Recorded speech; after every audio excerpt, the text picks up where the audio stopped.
சமீபத்தில் ஒருத்தர் என்னை அவரோட வீட்டுக்கு வர சொன்னாங்க. அவங்க எனக்கு அட்ரஸ் சொன்னாங்க. அதில் துக்ளக் ரோடு இருந்துச்சு. நான் வரமாட்டேன்னு சொல்லிட்டேன்.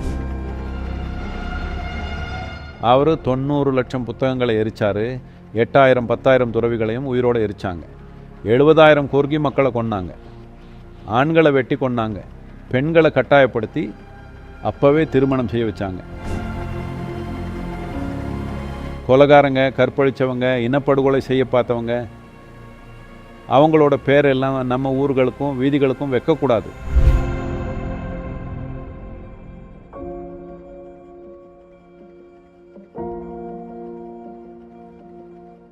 ஹிந்து மக்களோட எழுச்சி வருங்காலத்தில் நடக்கும்னு நீங்கள் நினைக்கிறீங்களா? அதுக்கு எவ்வளோ காலம் ஆகும்னு நினைக்கிறீங்க? ஹிந்துன்னு சொல்கிறதுக்கு பதிலாக சனாதனம் அப்படின்னு நான் சொல்லுவேன். ஏன்னா சனாதனம் அப்படின்னா நித்தியமானது. எல்லாத்தையும் தனக்குள்ள ஒரு பாகமாக சேர்க்கலைன்னா எதுவும் நித்தியமானதாக இருக்க முடியாது. அதனால நாம் சனாதனம் அப்படின்னு சொல்லும் பொழுது நாம் நிலையான தர்மத்தை பற்றி பேசுகிறோம். அது ஒரு மதம் கிடையாது. துரதிருஷ்டவசமாக இப்படி பரப்பப்பட்டிருக்கு. தர்மம் அப்படின்னா ஒரு மதம் இல்லை. தர்மம் அப்படின்னா சட்டம். அது நிலையான விதி. நிலையான சட்டங்களை எப்படி வகுக்கிறது? கவனித்து வகுக்கணும். கற்பனையால் இல்லை, குருட்டு நம்பிக்கையால் இல்லை, கவனித்து பை ஒப்சர்வேஷன் அண்ட் ரியலைசேஷன் உணர்ந்து படைப்போட ஒத்திசைவான சட்டத்துக்கு நீங்கள் வரணும். அதுதான் சனாதனமாக இருக்க முடியும். அதனால அதுதான் நாம் யாராக இருக்கிறோமோ அதோட சாராம்சம். இந்த அறிவு பெரும்பாலான ஹிந்து மக்களுக்கு சொல்லப்படலை. அது துரதிருஷ்டவசமானது. நிறைய ஹிந்துக்கள் எங்களுக்கும் ஒரு புனித நூல் இருக்குது அப்படிங்கிறாங்க. நாம் புத்தகத்தில் இருந்து வந்தவங்க இல்லை, தெரியுமா? ஆனால் நம்ம நிறைய புத்தகங்களை ஆயிரக்கணக்கில் எழுதியிருக்கோம்.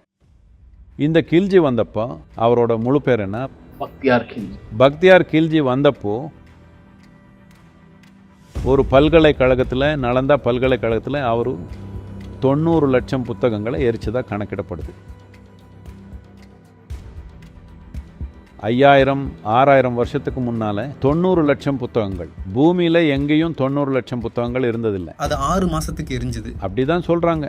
சிலர் 12 மாதம்னு சொல்கிறாங்க. நீங்கள் 6 மாதம்னு சொல்கிறீங்க. அது விஷயம் இல்லை. அப்போ பெட்ரோல் இல்லை, அதனால 6 மாதமோ 12 மாதமோ எரிஞ்சிருக்கும். எல்லாத்துக்கும் மேலே அவங்க 8000 10,000 துறவிகள் எரிச்சாங்க. ஏன்னா அதில் நிறைய பேர் அவங்களே ஒவ்வொரு புத்தகத்தை முழுசாக ஒப்பிப்பாங்க. அந்த புத்தகம் அவங்க வழியாக வாழும்னு அவங்களையும் உயிரோடு எரிச்சாங்க. இதில் நம்ப முடியாத விஷயம் என்னன்னா, நவீன கால பாரதத்தில் அந்த இடத்துக்கு பக்தியார்பூர் அப்படின்னு பேர் வைக்கிறாங்க. அதனால ஒரு விஷயம் நாம் செய்யணும். விக்ரம், நீங்கள் இதை பற்றி ஒரு புத்தகம் எழுதணும். அவுரங்கசீப் வீதிகள் இருக்குது, அவுரங்காபாத் இருக்குது, 60க்கு மேலே அவுரங்காபாத் அப்படின்ற பேர்கள் இருக்குது. பக்தியார்பூர் இருக்குது, குதுப் மினார் இருக்குது. அவர் ஹிந்து கோவிலையும் சமண கோவிலையும் நாசமாக்கி அதில் இருந்து ஒரு கட்டிடத்தை எழுப்பினார். அதோட திப்பு சுல்தான் பேரும் இருக்குது. ரொம்ப மோசமான கொடூரங்கள் செய்யப்பட்டுச்சு. திப்பு சுல்தான் மலபார் பகுதியில் மட்டுமே 4 லட்சம் இந்துக்களை கட்டாயப்படுத்தி இஸ்லாம் மதத்துக்கு மாற்றினார்.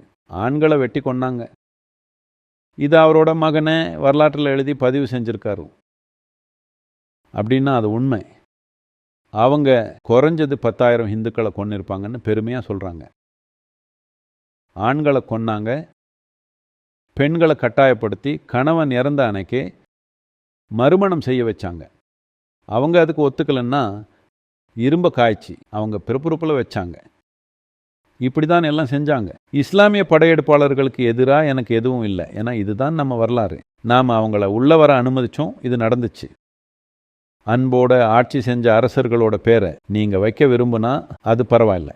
ஆனால் கொலைகாரங்க, கற்பழிப்பு செஞ்சவங்க, இனப்படுகொலை செய்ய பார்த்தவங்க, 100கணக்கான கோவில்களை நாசமாக்கினவங்க, அவங்களோட பேரெல்லாம் நம்ம ஊர்களுக்கும் வீதிகளுக்கும் வைக்கக்கூடாது.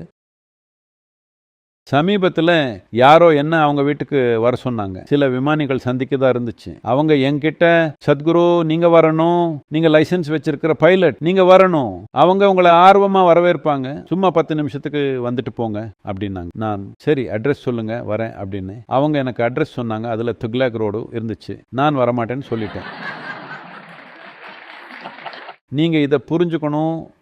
இது அவர் இஸ்லாமிய அரசர் அப்படின்றதால இல்லை, இது அவர் செஞ்ச செயல்னால. அவர் ஹிந்து அரசராக இருந்தாலும், ராபர்ட் கிளை வீதின்னு கிறித்தவரோட பேராக இருந்தாலும் நான் போக மாட்டேன். நான் சொன்னேன், நீங்கள் ஸ்ப்ரே பெயிண்ட் எடுத்து அந்த தெருவோட பேர் பலகையை கருப்பாக்கிடுங்க, அப்போ நான் வரேன், இல்லைன்னா நான் உங்கள் வீட்டுக்கு வரமாட்டேன் அப்படின்னு சொன்னேன். வெக்கம் இல்லாமல் அந்த தெருவில் வாழ்கிறீங்க, நான் அந்த தெருவுக்குள்ளே அடி எடுத்து வைக்க மாட்டேன். நாம் அடால்ஃப் ஹிட்லர் நகர் அப்படின்ற பேரை வைக்கிறதில்ல. ஏன் வைக்கிறதில்ல? நமக்கு ஏன் இடியாமீன் நகர் இல்லைன்னா புறம் இல்லை? ஏன் இல்லை? நாம் அப்படி செய்ய மாட்டோம். மற்ற மனிதர்களை ரொம்ப கொடூரமாக கொடுமைப்படுத்தின மக்கள், அவங்க யாராக இருந்திருந்தாலும் அவங்கள நாம் கொண்டாட மாட்டோம். ஆனால் இன்னைக்கு இந்த நாட்டில் நூற்றுக்கணக்கான ஊர்கள், கிராமங்கள், நகரங்கள், வீதிகளுக்கு அவங்களோட பேர்களை வச்சுருக்காங்க. நீங்கள் இது இன்னும் விரிவாக சொல்ல முடியும். எனக்கு எண்கள், பேர்கள், தேதிகள் சரியாக ஞாபகம் இருக்காது. சத்குரு, எங்களோட கர்நாடக மாநிலத்தில் டிப்பு ஜெயந்தி கூட இருக்குது. ஊர்களோட பேரை விடுங்க, அவரோட பிறந்த நாளுக்கு கூட டிப்பு கொண்டாடுறாங்க. ஜெயந்தி, டிப்பு எக்ஸ்பிரஸ் இருந்துச்சு. அவர் மிக மோசமான கொடுங்கோலர். கூர்கி மக்களை மதமாற்றம் செஞ்சாங்க. வாழ்றவங்களை மட்டும் இல்லை, இறந்த சடலங்களுக்கு கூட மதமாற்றம் செஞ்சாங்க. கூர்க மக்கள் தான் இதனால ரொம்ப மோசமாக பாதிக்கப்பட்டாங்கன்னு நம்ம நினைக்கிறோம். அது உண்மை இல்லை. அந்த கருத்து ஏன் வந்ததுன்னா, கூர்க மக்கள் எதிர்த்து சண்டை போட்டாங்க. மற்ற இடங்களில் சண்டை போட ஆண்கள் இல்லாதப்போ அவங்களால அதிகமாக எதிர்க்க முடியல. அதனால அது வரலாற்றில் சரியாக பதியப்படலை. கூர்க மக்கள் நல்லா சண்டை போட்டாங்க, ஆனால் 70,000 கூர்கி மக்கள் கொல்லப்பட்டாங்க. நீங்கள் போர் செஞ்சு இறந்து போனால் அந்த காலத்தில் அதுதான் வழக்கம். அது பரவாயில்ல. யாரோ ஒருத்தங்க போரில் உங்களை வெட்டினா பரவாயில்ல.